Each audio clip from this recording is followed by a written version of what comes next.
بسم اللہ الرحمن الرحیم. میں ہوں نوید ستی اور میرے ساتھ موجود ہیں سینئر صحافی تجزیہ کار تہذین اختر صاحب. بات کریں گے جناب کہ اس وقت زبان زد عام ہے کہ آرمی چیف کا جو معاملہ ہے کہ وہ تعیناتی ہونی ہے، اور اس کے اوپر ہم نے دیکھا کہ جو بات شاید یہ سمجھ جاتی ہے کہ غیر سیاسی ہے، لیکن اتنی سیاست اس میں آ چکی ہے کہ آج بچہ بھی اس پہ بات کر رہا ہے کہ 29 نومبر کو کیا ہونے جا رہا ہے. یہ جو آرمی چیف کا معاملہ ہے اور joint chief of staff committee کا جو عہدہ ہے، یہ اس پر ہم بات کریں گے اور کوشش کریں گے کہ جو مختلف طرح کے سوالات ہیں وہ آپ تک جناب اس پہ ہم بات کر سکیں. تہذین صاحب بہت شکریہ آپ کا. ایک تو یہ ہے کہ اس وقت یہ معاملہ اتنا پولیٹیسائز ہو گیا ہے. ابھی میں پڑھ رہا تھا کہ عمران خان صاحب کہہ رہے ہیں کہ میں آرمی چیف کے معاملے میں پیچھے ہٹ گیا ہوں، اور اب جو ہے وہ آپس میں جو پی ڈی ایم اور اسٹیبلشمنٹ کرنا چاہتی ہے وہ کر لیں. وہ یہ پبلکلی یہ بات کر کے کیا میسیج دینا چاہتے ہیں؟ دوسری طرف جو ہے وہ سینیرٹی لسٹ پہ آپ دیکھتے ہیں کہ اس پر بھی بات ہو رہی ہے کہ جناب جو عاصم منیر صاحب ہیں وہ 27 نومبر کو ریٹائرڈ ہو رہے ہیں، 29 نومبر تک آئینی طور پر جو ہے وہ ظاہر ہے آرمی چیف موجود ہیں. تو یہ بات بھی ہو رہی ہے کہ جو فزیکلی جو آرمی کے ڈریس میں اس دن موجود ہوگا تو وہی سینیرٹی لسٹ میں پہلے نمبر پہ ہوگا. لیکن اس میں بھی یہ کہا جا رہا ہے کہ مختلف جو پولیٹیکل پارٹیز ہیں ان کی اپنی ایک ڈیفینیشن ہے. اس سارے صورتحال میں آرمی کے اندر کیا سسٹم ہونا چاہیے یا ہے کہ وہ بھی تو دیکھتے ہیں. پھر یہ بات بھی ہو رہی ہے کہ جناب کیانی صاحب کے دور میں 3 سال کے بعد انہوں نے بھی ایکسٹینشن لی، پھر باجوہ صاحب نے بھی ایکسٹینشن لی. تو یہ ایکسٹینشن کا جو معاملہ ہے، اور اس وقت یہ صرف پاکستان میں ہی زبان زد عام نہیں ہے، اوورسیز پاکستانیز دیکھیں، پھر ایسے ممالک جن کا شاید انٹرسٹ بھی ہوتا ہے وہ بھی آج یہی بات کر رہے ہیں. تو یہ اتنا کنٹروورشل کیوں ہو رہا ہے؟ اور 2008 سے تو چلو ہم یہ دیکھتے ہیں جمہوریت تو چلو ہے مشرف صاحب کے بعد، اس کے باوجود ہم اس معاملے کو حل نہیں کر پائے. آپ کی اس پہ کیا آپ سمجھتے ہیں؟ دیکھیں، یہ جو آپ نے تمہید باندھی ہے اس میں تو بہت سے سوالات ہیں. تو میں بات شروع کروں گا کہ جو آرمی چیف کی تقرری ہے، 75 سال آپ کے ملک کو قائم ہوئے ہو چکے ہیں، اور ابھی بھی آج کے دن بھی اور اس لمحے تک بھی ہم شور نہیں ہیں. اصولی طور پہ تو سینئر ترین کو لگ جانا چاہیے نا، ٹھیک ہے، لیکن ہم شور نہیں ہیں.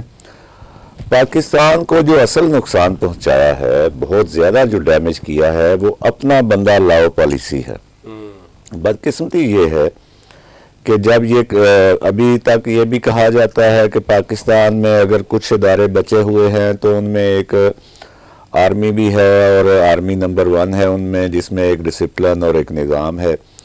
لیکن آپ دیکھیے کہ خود آرمی کے اندر جو آرمی کے چیف ہیں، ان کے حوالے سے جب بھی تقرری آتی ہے، یا موجودہ آرمی چیف جب 3 سال پورے کر چکا ہوتا ہے، تو ایک سپیکولیشنز کا طوفان کھڑا ہو جاتا ہے.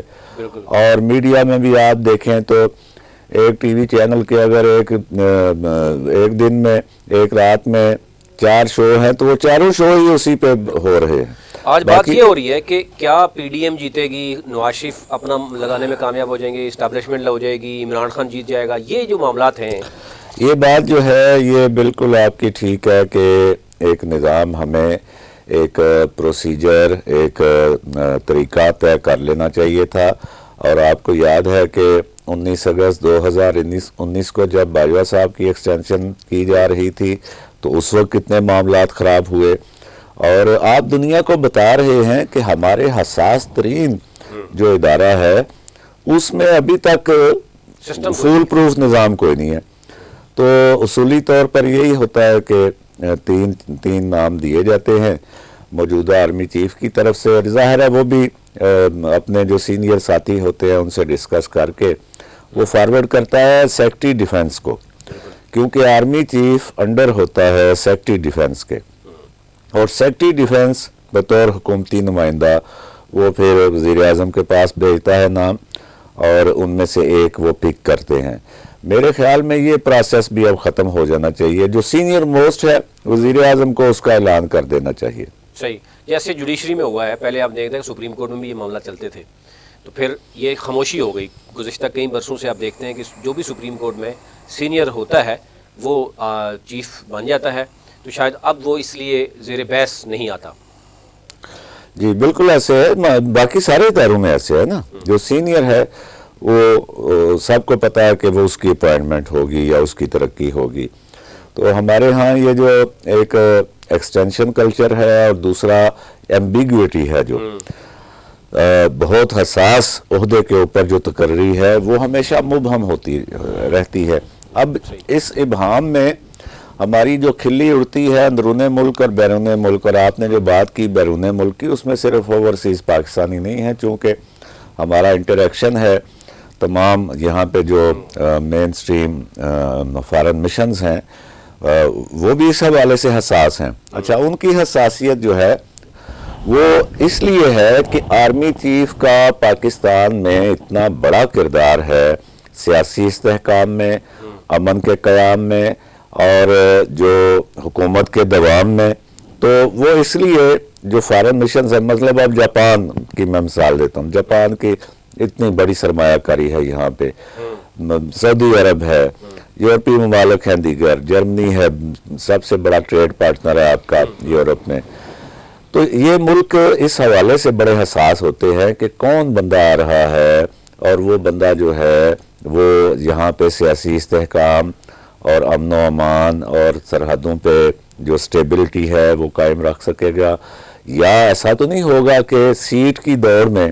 اب وہ جو ابہام والا معاملہ ہے نا، اس کے ضمن میں آپ یہ دیکھیں کہ جب آپ ابہام رکھتے ہیں اور جب اس میں آپ ایسے امکانات ڈسکس کرواتے ہیں یا کرتے ہیں کہ جی سینئر موسٹ جو ہے وہ نہیں ہوگا اور دوسرے نمبر والا ہوگا، دوسرے نمبر والا نہیں ہوگا چوتھے نمبر والا ہوگا، تو پھر ان جو 4 سینئر ترین ہیں ان کے درمیان بھی ایک وہ کھینچا تانی شروع ہو جاتی ہے. ایک اور وہ بھی جو ہے وہ اس دور میں لگ جاتے ہیں. ڈسکس ہو رہی ہے کہ جو نہیں ہونی چاہیے کہ جناب جیسے آپ نے کچھ ممالک کا ذکر کیا، کچھ ممالک ہیں جس میں یہ کہا جا رہا ہے کہ جناب ان کا بڑا اثر و رسوخ ہے.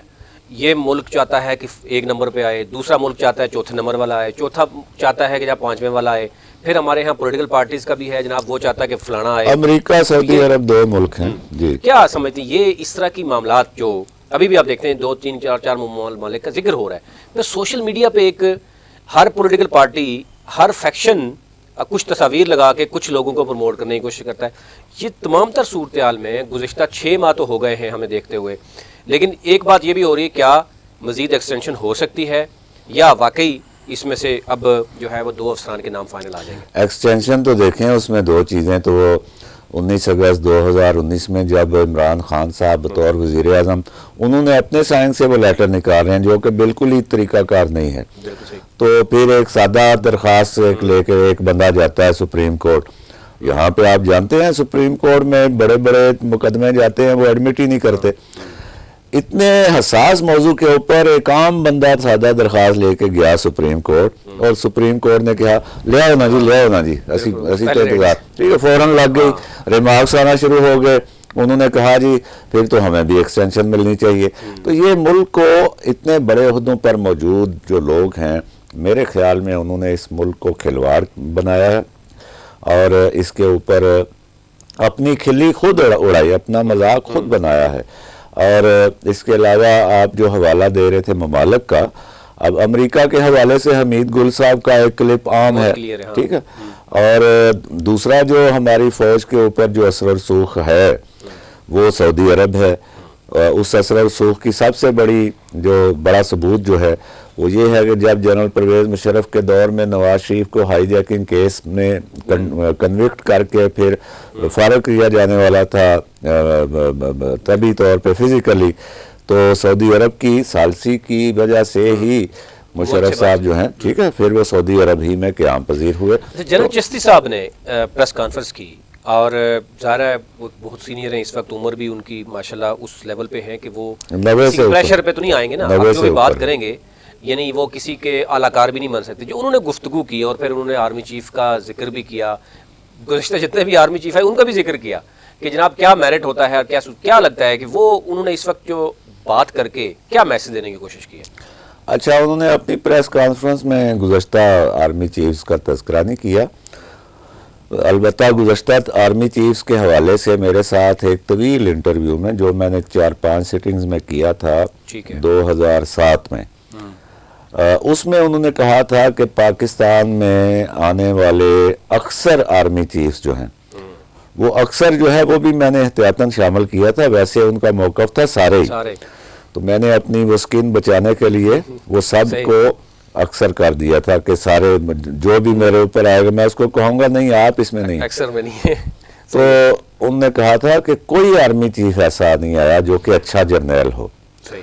اب اس کو آپ اگر ٹیلی کر کے ساتھ ملا کے دیکھیں، نقطے سے نقطہ ملائیں، بھٹو صاحب نے جونیئر ترین جنرل اٹھایا 8ویں نمبر سے ہم ٹھیک ہے کہ یہ میرے سامنے بغاوت نہیں کرے، مطلب بغاوت تو نہیں، مطلب کہ حکم عدولی نہیں کرے گا، لیکن اسی نے پھانسی پہ لٹکایا. نواز شریف نے جب پرویز مشرف صاحب کا انتخاب کیا، یہ بھی جونیئر تھے، اور چونکہ یہ دلی سے تعلق تھا ان کا، انہوں نے سوچا یہ مطلب اس کی کانسٹیچوئنسی کوئی نہیں ہے تو یہ میرے ساتھ صحیح چلے گا. اسی نے پھر وہ تاریخ دہرائی ضیاء الحق اور بھٹو والی. تو یہ جو کوشش کرتے ہیں کہ کمزور بندہ، اسی لیے میں بھی یہ اب سمجھنے لگا ہوں کہ چشتی صاحب نے جو میرے ساتھ انٹرویو میں 14 سال پہلے کہا تھا کہ کوئی آرمی چیف جو ہے وہ اچھا جرنیل نہیں تھا، اس میں حقیقت کا رنگ موجود ہے. میاں صاحب نے کہا جا رہا ہے کہ جب بھی الیکشن جا رہا، وہ 3 دفعہ وزیر اعظم رہے، جب بھی انہوں نے آرمی چیف کا فیصلہ کیا بڑا سوچ سمجھ کے کیا، اور اب کی بار بھی وہ کہہ رہے ہیں کہ بڑا سوچ سمجھ کے فیصلہ کر رہے ہیں. تو کیا آپ کو لگ رہا ہے کہ وہ سینئر موسٹ، اب یہ بھی کہا جا رہا ہے کہ ان کی اپنی ڈیفینیشن ہے، اس پہ بھی کنٹروورسی بنائی جا رہی ہے، تو کیا لگ رہا ہے آپ کو؟ کیونکہ ظاہر ہے شہباز شریف صاحب نے جو فیصلہ کرنا ہے تو بیسیکلی تو نواز شریف صاحب کا فیصلہ ہوگا. دیکھیں، اس سے پہلے میں تھوڑا سا وہ چشتی صاحب والا مزید کمپلیٹ کر لوں جو آپ نے بات کی پریس کانفرنس کی. چشتی صاحب نے کے ساتھ جو میں نے انٹرویو کیا اس میں ایک بات انہوں نے یہ بھی کی کہ فوجی جب ریٹائر ہوتا ہے تو نہ وہ فوجی رہتا ہے نہ سویلین رہتا ہے. ٹھیک ہے. اور اب جب کہ چشتی صاحب کی عمر 90 سال ہو چکی ہے تو میرے خیال میں ان کو زیادہ اس معاملات میں نہیں پڑنا چاہیے. اور جو شریف برادران کی بات ہے، یہ بات تو سامنے آ چکی ہے کہ لندن میں کنسلٹیشنز ہوئی ہیں، اور یقیناً شہباز شریف صاحب ایک عارضی وزیر اعظم ہیں، نواز شریف صاحب کو پاسپورٹ جاری ہو چکا ہے، ان کی واپسی جو ہے وہ یقینی ہے، لہٰذا ان کی مشاورت اس میں موجود ہے. مسلم لیگ نون ہی کی طرف سے یہ بات آئی کہ سینئر موسٹ ہوگا. میرے خیال میں اس وقت اس ملک کے بہترین مفاد میں یہی ہے کہ سینئر ترین کو لگا دیا جائے. بہت شکریہ تہذین صاحب، آپ نے اس پورے معاملے پہ سیر حاصل، ہم نے گفتگو جو ہے نا وہ کی. خواتین و حضرات، کیونکہ اس وقت معاملہ یہ ہے کہ یہ بھی کہا جا رہا ہے تمام مکاتب فکر کے لوگ شاید یہ سمجھنے سے اب قاصر ہیں کہ یہ معاملہ چلتا رہے، بجائے اس کے کہ ونس فار آل اس معاملے کو حل ہونا چاہیے، اور بجائے اس معاملے کو ہر 3 سال کے بعد پورے انٹرنیشنل لیول پر جو ہے وہ ڈسکس کیا جائے، اس کو ڈی پولیٹیسائز کر کے ایک سسٹم کے تحت اس معاملے کو رکھا جائے، تاکہ آسانی کے ساتھ جس طریقے سے جوڈیشری میں پہلے ہوتا رہا ہے وہ بھی اب خاموشی سے ہو رہا ہے، یہی چلتا رہے. ابھی تک اتنا ہی.